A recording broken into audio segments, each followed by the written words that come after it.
Olá, a paz do Senhor Jesus Cristo, um bom dia, uma boa tarde, uma boa noite a todos. Não sei o horário que você pode estar me ouvindo, mas queria compartilhar com vocês aqui no livro de 2 Crônicas, no número 24. Meu nome é Pastor Alexandre, talvez você seja a primeira vez que esteja me ouvindo, e queria compartilhar com vocês aqui 2 versículos do capítulo 24 de 2 Crônicas, que é o capítulo de número 17, capítulo 24, versículo do número 17 e versículo do número 18. Diz assim: porém, depois da morte de Joiada, vieram os príncipes de Judá e prostraram-se perante o rei, e o rei os ouviu.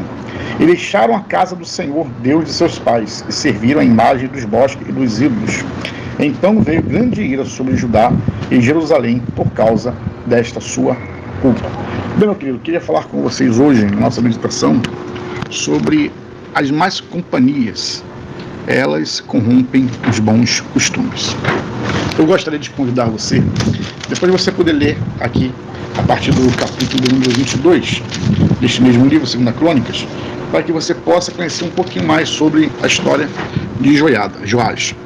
Joás, ele é muito interessante, que o início do reinado dele, ele começou a reinar com 7 anos, e foi um início próspero, porque, na verdade,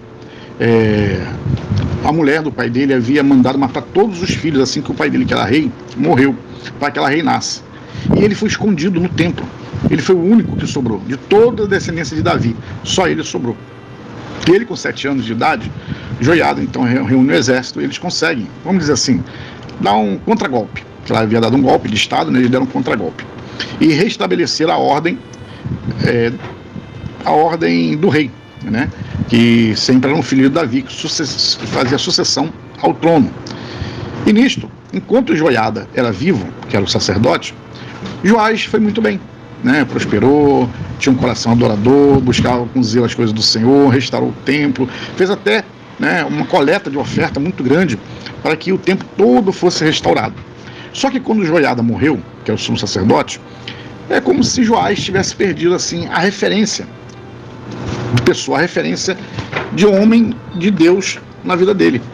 E isso, Joás, ele começa a dar ouvidos a príncipes, né, que haviam, quer dizer, pessoas ricas, pessoas de mais alta elite, da elite social, né, da época ali de Israel. Ele começa a dar ouvido. E acontece então que eles começam a praticar, né, idolatria. Ele começa a ir atrás de outros deuses, fazer tudo aquilo que é errado, que o Senhor abomina. E com isto, a ira de Deus se acendeu contra ele. Meus queridos, eu estava aqui lendo agora esta passagem e fiquei pensando aqui, né, como amizades podem destruir a nossa vida. Amizade com pessoas ímpias, amizade com pessoas que não têm caráter cristão, amizade com pessoas que não têm, né, o temor de Deus. E nessa história é uma história muito triste, depois vocês leem aqui o capítulo 24 todo, né? E é uma história muito triste, porque Joiada, que era o sumo sacerdote, que salvou Joás, que colocou ele no trono, que fez tudo por ele, ele tinha um filho. O nome do filho dele era Zacarias. Deixa eu ver aqui, isso mesmo, deixa eu ver aqui. É Zacarias, né? É Zacarias. Eu vou encontrar aqui no versículo 20, Zacarias. E Deus então levanta Zacarias, porque já tinha ido muitos profetas falarem, né, advertirem Joás, para que ele pudesse voltar. Eu falei até ontem, se não me engano foi ontem, sobre idolatria. Então, Deus havia advertido para que ele pudesse voltar, né, para o caminho, se arrepender. E ninguém ouvia, porque Deus estava levantando profetas, eles não ouviam, zombavam, etc. E Deus levanta então esse jovem Zacarias. Zacarias era filho desse Joiada, que era o sumo sacerdote. Meus irmãos, Joás simplesmente consente, né, com que matasse Zacarias no pátio da casa do Senhor.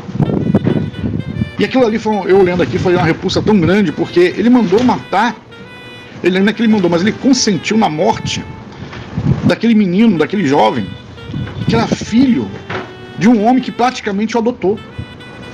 É um coração ingrato, é um coração, sabe, perverso, é um coração mau, muito mau. Eu não acredito que Joás era uma pessoa ruim. Ele deixou-se levar pelas amizades, porque a Bíblia diz que um abismo puxa outro abismo. E a ira de Deus Se levantou contra a vida de Joás, vocês podem ler mais tarde, que Deus levanta o exército da Síria para poder destruir ele. E ele fica muito doente, e ele morre. E quando ele morre, a ira de Deus foi tão grande, que ele não teve nem direito de ser sepultado no cemitério dos reis em Israel. Ele foi sepultado em Israel, mas não no cemitério dos reis. Meu querido, cuidado com a amizade que você anda. Cuidado com as parcerias que você tem formado, os seus amigos, com quem você tem andado. Eu tenho por hábito dizer assim, tem muitas pessoas que eu gosto, muitos são amigos, mas o meu melhor amigo é Jesus. E eu digo mais para vocês, todos os meus amigos, eles são crentes. Eles são crentes. E se eu, porventura, quando eu vejo que o camarada está meio lá, meio cá, eu não vou me afastar, abandonar, porque amigo não abandona. Mas eu também já fico com o pé atrás. Minha amizade é para tentar recuperar ele para Jesus. Porque se eu recupero ele para Jesus, para mim também é bom, porque é uma amizade de uma pessoa que eu gosto. Então, meu amado, tome cuidado. Tome cuidado com quem você anda. Tome cuidado com quem você compartilha os seus segredos. Tome cuidado com quem você tem compartilhado, né, a sua amizade. Tome cuidado, porque às vezes a pessoa não está sendo nem falsa com você, não é nem traíra, mas é porque a pessoa está fora da presença de Deus, e para ela te levar para o abismo é um passo. É uma pessoa que pode te levar para a prostituição, destruir o seu casamento. É uma pessoa que pode te levar para o vício do álcool. Você que é crente, que não bebe, daqui a pouco você está bebendo. Você que é uma pessoa crente, daqui a pouco você está frequentando inferninhos, sabe? Daqui a pouco, Deus me livre, você, como diz o povo, né, no mundo, pula cerca, aí contrai uma DST, contamina a sua esposa, uma AIDS. Tudo por quê? Porque não ouviu a palavra de Deus. 10 minutos que fazemos aqui diário. 10 minutos. Mas são 10 minutos que você pode pensar, estou perdendo, e não está. Porque é um conselho que vem da parte de Deus para a sua vida, para que você possa, né, se manter firme na palavra e não errar. E da mesma sorte que eu falo para vocês, serve para mim. Eu tenho também que observar para que não venha destruir a minha vida. Tá certo? Deixa eu orar por você. Pai amado, Pai querido, eis aí, Pai, essa irmã, Senhor. Ó Deus querido, que às vezes, ó Pai, não tem vigiado, Pai, com amizade.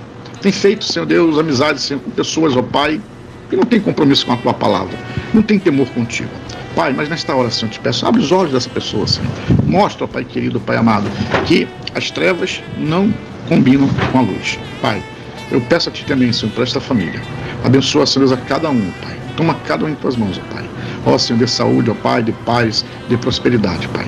É o que eu te peço, Senhor Deus, e te agradeço. Em nome do Senhor Jesus. Amém. Tá certo? Então, meus queridos, um beijão no coração. Deus te abençoe. A paz do Senhor.